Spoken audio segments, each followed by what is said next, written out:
धाराशिव बीड लातूर स्थानिक प्राधिकारी मतदारसंघाच्या विधान परिषद निवडणुकीसाठी उमेदवारी अर्ज दाखल करण्याचा सोमवारी शेवटचा दिवस होता.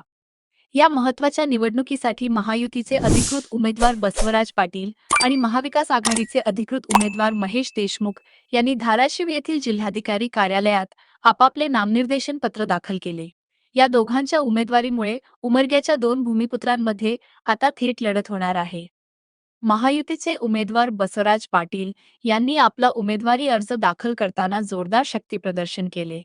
यावेळी त्यांच्यासोबत भाजपचे आमदार राणाजगजितसिंग पाटील, आमदार विक्रम काळे, बापूराव पाटील, राष्ट्रवादी अजित पवार गट जिल्हाध्यक्ष महेंद्र धुरगुडे, भाजप जिल्हाध्यक्ष दत्ता कुलकर्णी आणि नितीन काळे यांच्यासह अनेक प्रमुख नेते उपस्थित होते. दुसरीकडे महाविकास आघाडीचे उमेदवार महेश देशमुख यांनीही समर्थकांच्या उपस्थितीत आपला अर्ज दाखल केला.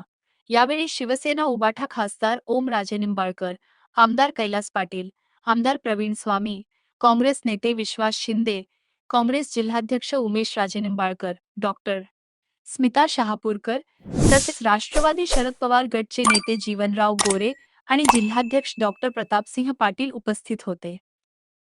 सोमवारी अर्ज दाखल करण्याचा शेवटचा दिवस असल्याने जिल्हाधिकारी कार्यालयात दोन्ही बाजूंच्या कार्यकर्त्यांची मोठी गर्दी झाली होती.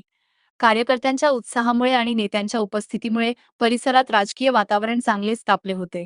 आता या निवडणुकीच्या निमित्ताने धाराशिव, बीड आणि लातूर जिल्ह्यात जोरदार राजकीय हालचाली सुरू झाल्या आहेत.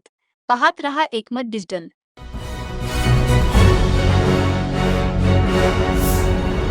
Thanks for watching Ekmat Digital.